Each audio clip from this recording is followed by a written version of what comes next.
The following essay is entitled, An Abbreviated Treatise on the Subject of Performing a Strike, so as to mortally wound thine enemy.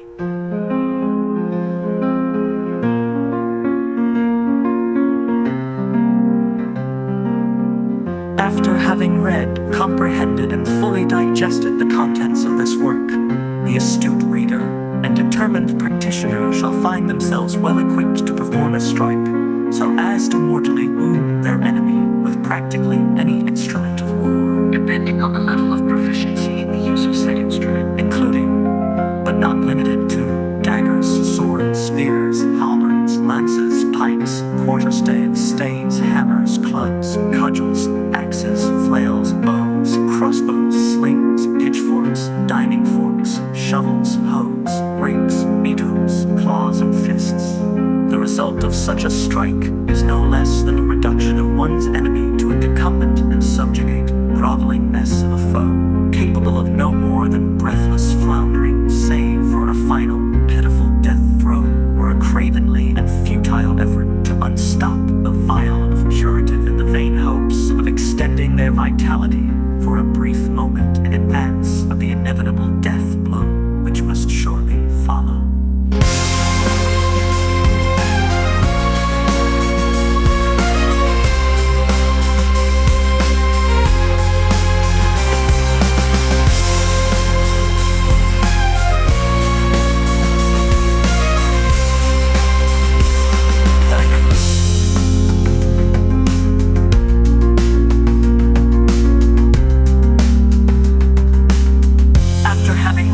Comprehended and fully digested the contents of this work, the astute reader and determined practitioner shall find themselves well equipped to perform a strike, so as to mortally wound their enemy with practically any instrument of war, depending on the level of proficiency in the use of said instrument, including, but not limited to, daggers, spears, halberds, lances, buttses, pikes, quarterstaves, staves, hammers, clubs, cudgels, axes, flails, bows, crossbows, slings, pitchforks, dining forks, shovels. Lend an introduction to the subject of performing a strike so as to mortally wound thine enemy.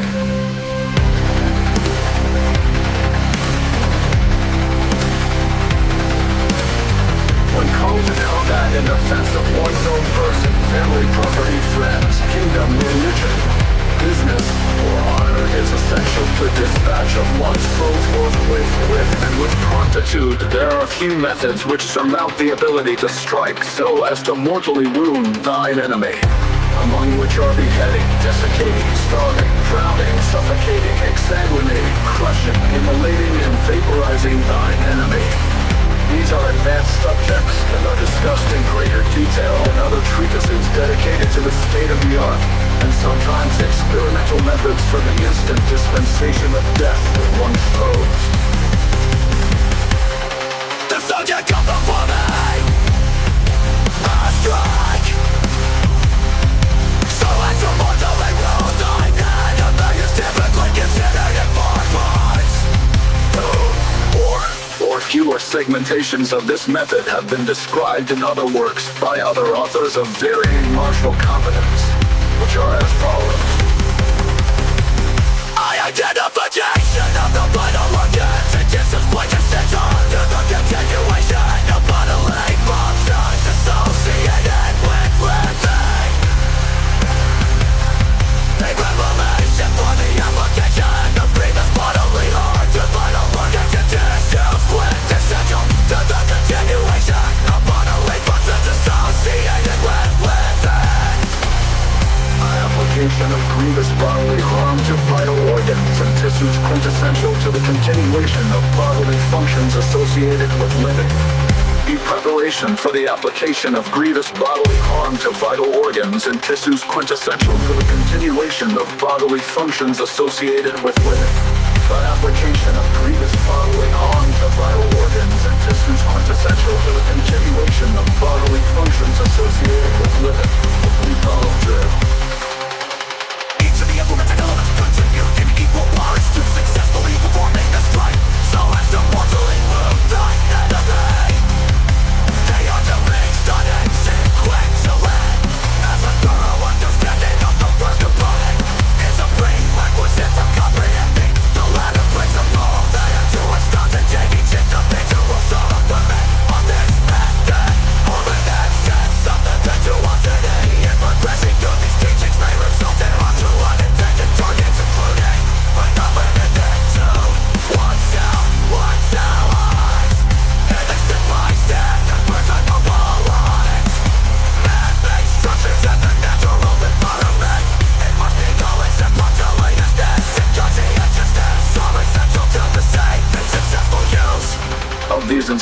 functions. The author disclaims any responsibility for any and all misadventures resulting from the imprudent utilization of this dissertation.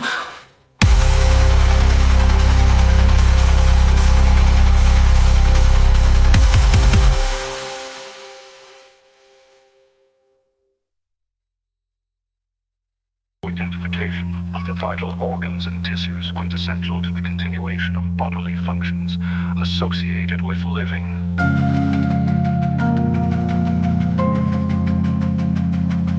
The primacy of this segment is clearly illustrated by the uncomplicated fact that without damaging, disrupting, or destroying one or more of one's foe's multitudinous bodily functions associated with living. The primacy of this segment is clearly illustrated by the uncomplicated fact that without damaging, disrupting, or destroying one or more of one's foe's multitudinous bodily functions associated with living. The primacy of this segment is clearly illustrated by the uncomplicated fact that without damaging, disrupting, or destroying one or more of one's foe's multitudinous bodily functions associated with living. It can no wise be said that this enemy has suffered a mortal wound, thusly a comprehensive knowledge of the varied and sundry vital organs and tissues which one's enemy might possess is required for the effective and universal application of this technique, while this treatise will enable the largely illiterate anatomist to dispatch typical humanoid foes. The variegated assortment of races and creatures that may be encountered necessitates a broader knowledge of the physiology of one's potential foes. Consider the ecology of the locales one wishes to inhabit or traverse and consult the appropriate resources detailing the composition and configuration of enemies that may be encountered therein. For the large majority of cases, vital organs and tissues quintessential to the continuation of bodily functions associated with living, are readily identifiable. Many enemies contain blood, ichor, or some other form of sanguine fluid which conveys essential nourishment throughout the body, creating an aperture through which such a fluid can flow and be depleted can be a dramatically effective means of ensuring a mortal wound. Among creatures which employ such fluids, one may regularly find pumping organs in the form of one or more hearts accompanied by arteries or veins which transport among them quantities of vital juices. Ruination of one or more hearts or carrier vessels provides a magnificent opportunity to begin the process of exsanguinating one's enemy. Oftentimes, the nutrients carried by the aforementioned vital juices are enriched by auxiliary structures, such as lungs and stomachs, which may be targeted in a circumlocutory approach to inflicting a mortal wound in beings with extraordinarily fast metabolisms. The destruction of the latter organ may be a viable approach. However, this is the exception rather than the rule. As a rule of thumb, calamitous harm to the lungs is considered more reliable. Another excellent and regularly occurring example of vital organs and tissues quintessential to the continuation of bodily functions associated with living is the head or heads of an adversary. Ordinarily, but not always, a head may contain a brain or other nervous tissue, which is widely understood as the origin of both volitional and automatic behavior alike. Cessation of the brains or brain's operation can routinely be expected to cause said functions, including but not limited to breathing, standing, wielding a weapon, crying for aid, attempting spell casting or psionics, or otherwise resisting eradication to similarly cease.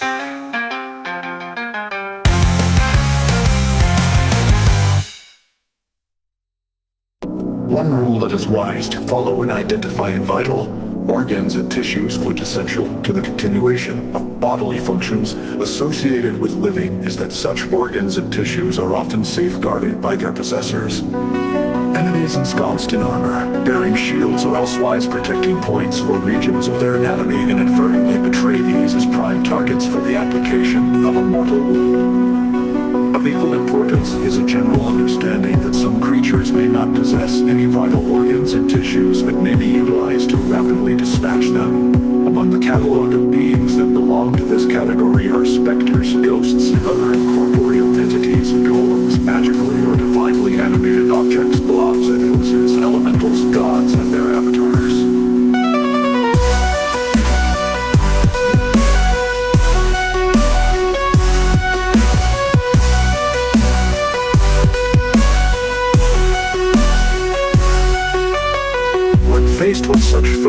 is encouraged to consider indirect approaches such as mortally wounding or otherwise destroying whomever or whatever has animated or controls them. In cases where the source of their existence is nebulous, it may be wise to consider alternative methods to those described here.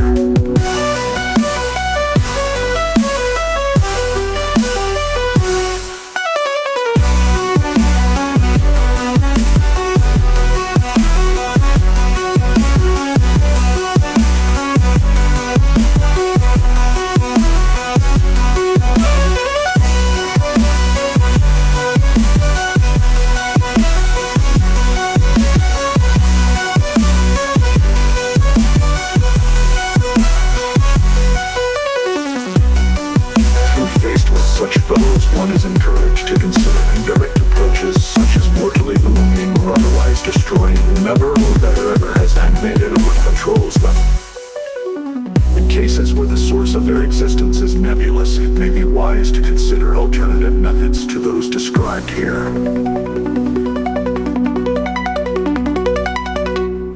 3. Preparation for the application of grievous bodily harm to vital organs and tissues, quintessential to the continuation of bodily functions associated with living.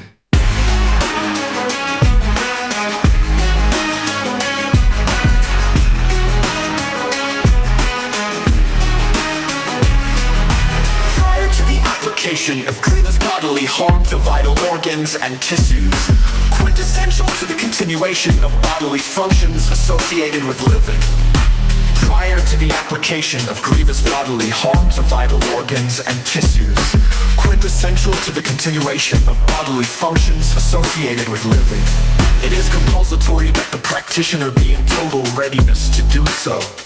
The methods of delivery of a mortal wound are manifold and multifarious, so this section only broadly covers the ways in which one must prepare. Readers are strongly encouraged to consult other treatises on the selection, maintenance, and use of the deadly weapon of their choice, whatever it may be. In order to effect a mortal wound, it is important that the practitioner be in good physical condition. A regimen of exercise coupled with balanced diet and good hygiene all contribute to the health and aptitude of the reader. One must be able to grasp, heft, draw and release, swing, stab, bend, flay, or otherwise wield their chosen implement with devastation.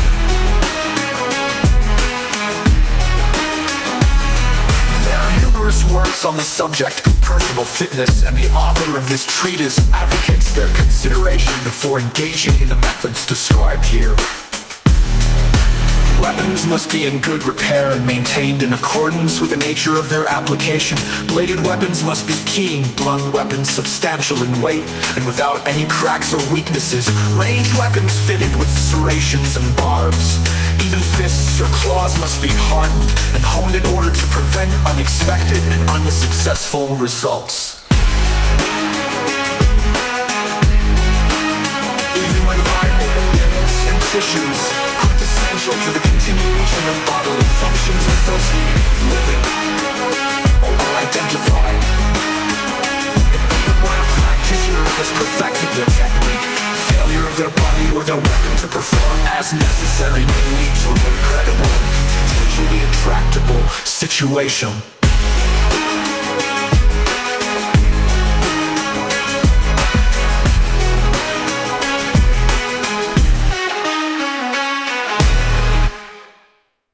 For application of grievous bodily harm to vital organs and tissues quintessential to the continuation of bodily functions associated with living.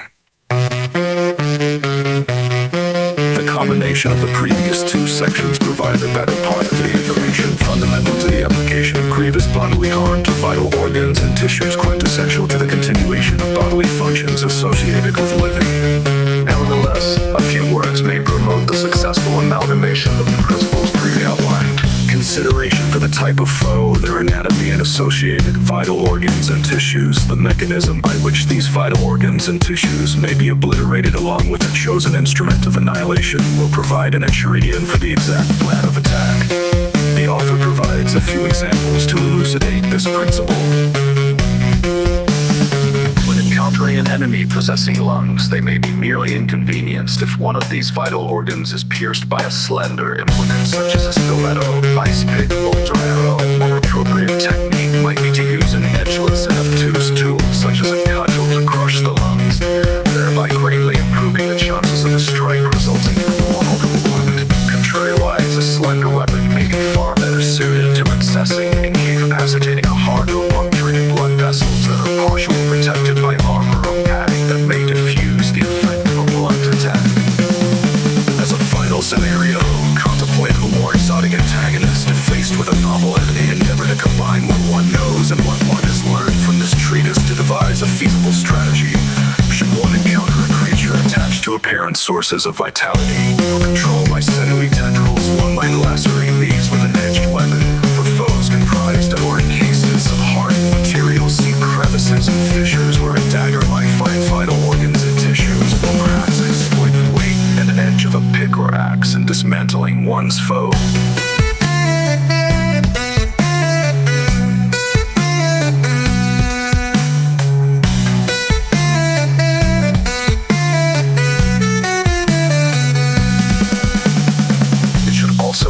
Saying that the importance of the timing of one's attempt at performing a strike so as to mortally wound thine enemy is paramount. The practitioner is strongly urged to capitalize on any and all opportunities to gain the upper hand. Actions which necessitate a response from one's opponent allow the leader to formulate devastating tactics. Clever use of one's environment, allies, enemies, and nearby objects enables a wealth of options for confounding one's foes and leading them into a position favorable to one's attempt at performing a strike, so as to mortally wound thine enemy.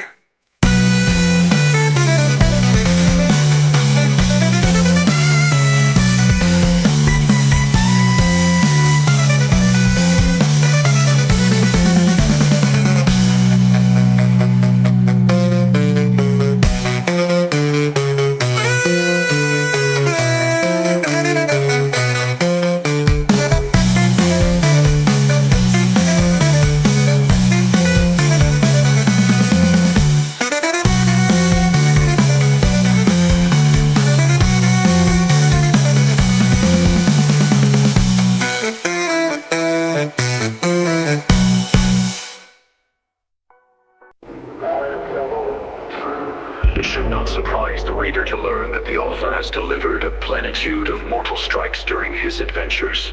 With humility, the author admits to his fair share of failed attempts which have invariably resulted in compromising circumstances. The author credits his allies as much as happenstance for the fact that he remains alive and able to pen this treatise. Of all of the blunders one may commit, in this author's experience, the worst of all is a failure to follow through.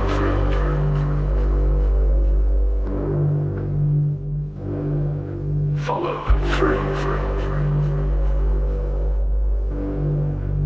Haphazardly undertaking an attempt at performing a strike so as to mortally wound thine enemy, withholding any strength or speed, or holding false confidence in the terminality of the attack will lead to instant disaster. The practitioner must be undoubtedly assured that this technique will succeed, otherwise the risk of embarrassing and potentially fatal failure is grave indeed. The reader is warned against committing to an attempt at performing a strike so as to mortally wound thine enemy without having appreciation for the preconditions necessary to succeed. A mortal strike must be decisive. An edged weapon must cleave through vital organs and tissues as though they offered no resistance. Just as a crushing blow must strive to utterly pulverize a target, a piercing strike must wholly perforate its mark. Without executing this method, as though 10 foes are being smitten, one can barely be assured of even the first being smote. Smote, smote, smote, smote, smote.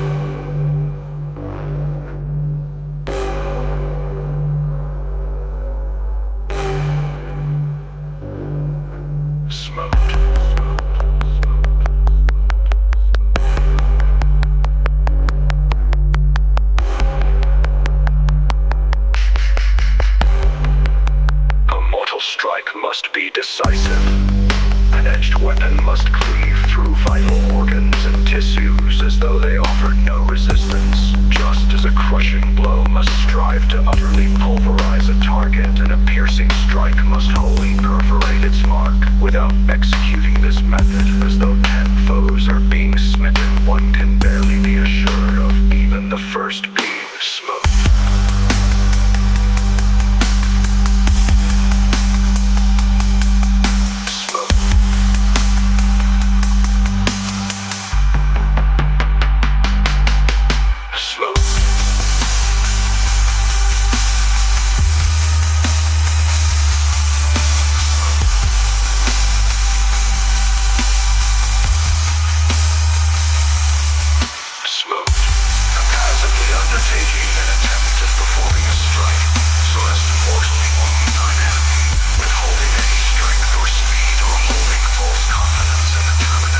be decisive. An edged weapon must cleave through vital organs and tissues, though they offer no resistance. Just as a crushing blow must strive to utterly pulverize a target, and a piercing strike must wholly perforate its mark. The instructions and advice contained in this treatise provide the novice with a firm foundation for perfecting their ability to perform a strike so as to mortally wound thine enemy with tenacity and respect for the dangers and pitfalls involved. The reader may go far toward establishing themselves as a formidable fighter, capable of transforming a potent threat into a disarrangement of vital organs and tissues and short-lived anguish.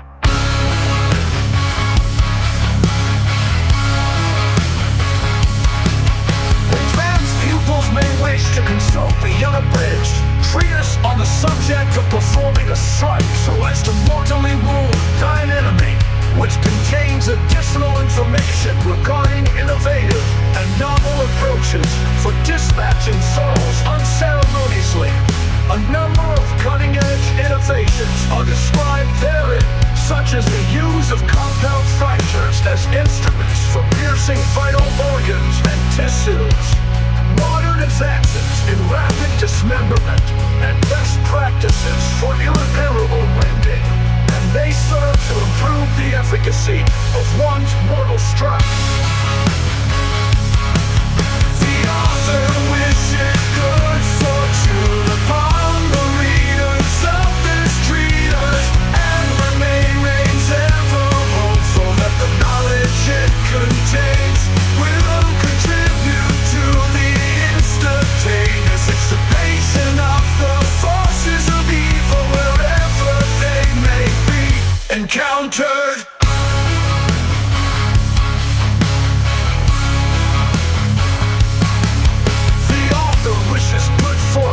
Upon the readers of this treatise, and remains ever hopeful that the knowledge it contains will contribute to the instantaneous extirpation of the forces of evil, wherever they may be encountered.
On the subject of performing a strike so as to mortally wound thine enemy, which contains additional information regarding innovative and novel approaches for dispatching foes unceremoniously.